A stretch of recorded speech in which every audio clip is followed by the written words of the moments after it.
वहीं राजस्थान की राजनीति की धुरी रहने वाली राजधानी जयपुर में चुनावी पारा चढ़ा हुआ है।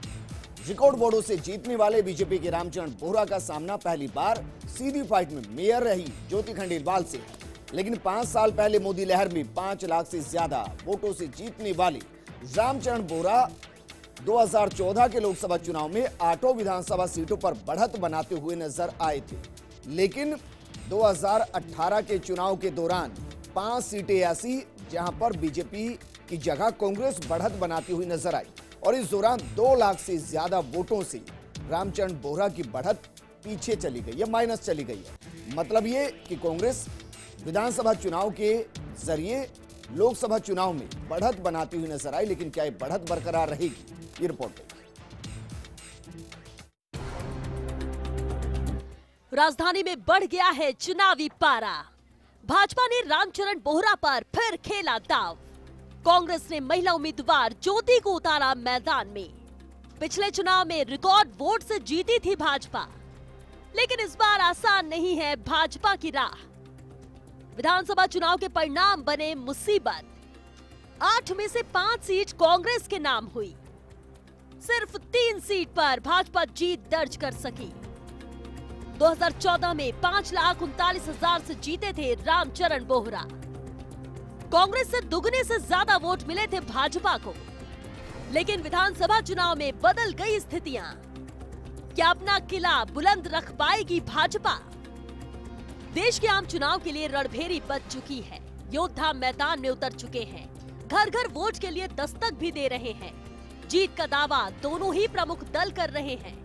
मौजूदा सांसद रामचरण बोहरा अपनी पिछले रिकॉर्ड जीत और मोदी की हवा के भरोसे हैं, तो कांग्रेस के उम्मीदवार ज्योति खंडेलवाल 2009 में सीधी फाइट से जयपुर मेयर बनने की गणित के आधार पर जीत का दावा कर रही है।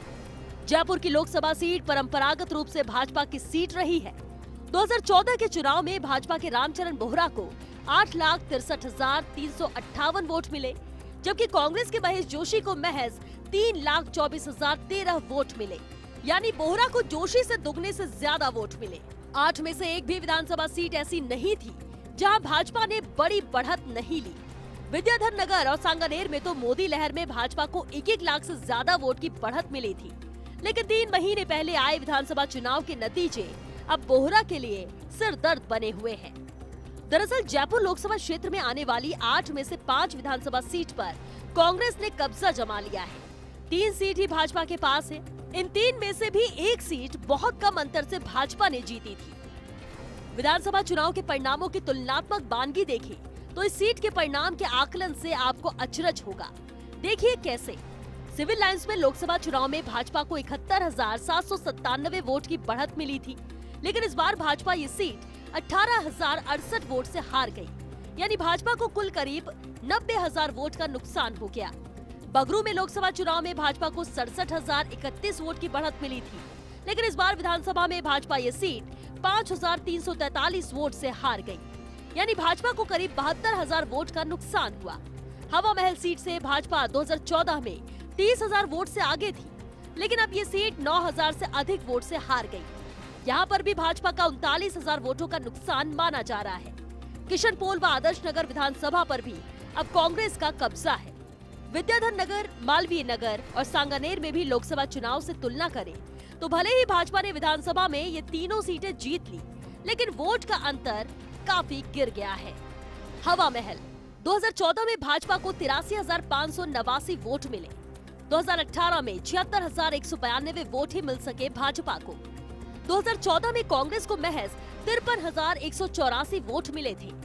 2018 में 30,000 वोट बढ़ गए कांग्रेस के। सिविल लाइंस 2014 में भाजपा को 1,05,040 वोट मिले थे। 2018 में भाजपा के वोट 69,859 रह गए। 2014 में कांग्रेस को 33,243 वोट ही मिले थे। 2018 में 50,000 से ज्यादा वोट बढ़े कांग्रेस के। किशनपोल 2014 में भाजपा को 76,250 मिले थे इस क्षेत्र से वोट। 2018 में 62,000 ही रह गया भाजपा का आंकड़ा। 2014 में कांग्रेस को 44,811 वोट मिले थे। 2018 में 71,189 वोट आए कांग्रेस के खाते में। आदर्श नगर 2014 में 74,973 वोट मिले भाजपा को। 2018 में मामूली बढ़त के साथ 75,988 वोट हो गए। 2014 में 57,172 वोट मिले थे कांग्रेस को। 2018 में 30,000 से अधिक वोट बढ़ गए कांग्रेस के। बगरू 2014 में भाजपा को 1,10,671 वोट मिले क्षेत्र से।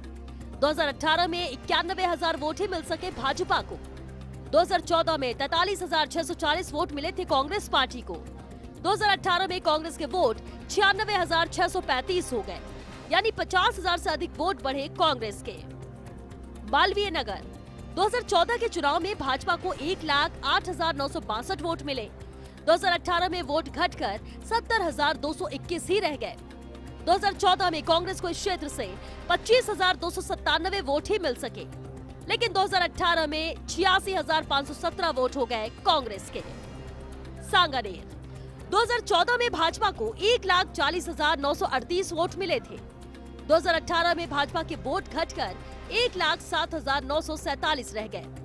2014 में कांग्रेस को महज 31,243 वोट मिले थे। 2018 में 72,000 से अधिक वोट मिले कांग्रेस को। विद्याधर नगर 2014 में भाजपा को 1,59,550 वोट मिले थे। 2018 में भाजपा के वोट घटकर 95,599 रह गए। 2014 में कांग्रेस को 34,441 वोट मिले थे। 2018 में 64,000 से अधिक वोट मिले। 50,000 से अधिक वोट कांग्रेस के बागी को मिले। बड़ी बात यह भी है कि लोकसभा 2014 के चुनाव में कांग्रेस को 8 में से सिर्फ 2 विधानसभा सीटों हवा महल और आदर्श नगर में 50,000 से अधिक वोट मिले थे। 4 सीटों पर तो कांग्रेस 35,000 वोट भी नहीं ले सकी थी। लेकिन पिछले महीने हुए विधानसभा चुनाव में समीकरण पूरी तरह बदल गए। 8 में से एक भी सीट ऐसी नहीं रही जिस पर कांग्रेस को 64,000 से कम वोट मिले हो। रामचरण बोहरा के लिए राहत की बात यही है कि विधानसभा चुनाव में भाजपा भले ही 8 में से 5 सीट हार गई, लेकिन उसे इन 8 सीटों पर कुल वोट कांग्रेस से ज्यादा मिले। कांग्रेस को जहां 6,38,000 वोट मिले, तो भाजपा के खाते में 6,49,000 वोट आए। कांग्रेस के लिए पक्ष की बात यह है कि उसके उम्मीदवार ज्योति खंडेलवाल का ये दूसरा बड़ा चुनाव है। पहला चुनाव मेयर का था, जो लोकसभा चुनाव जैसा ही होता है, और उस चुनाव में ज्योति ने जीत हासिल की थी। आंकड़े गवाह हैं कि भाजपा के लिए ये सीट इस बार आसान नहीं है। वहीं कांग्रेस भी पूरी कोशिश में है कि एक बार फिर भाजपा के इस गढ़ को ढाया जाए। हालांकि भाजपा को मोदी के नाम पर जीत का पूरा भरोसा है। Naresh Sharma, first India news, Jaipur.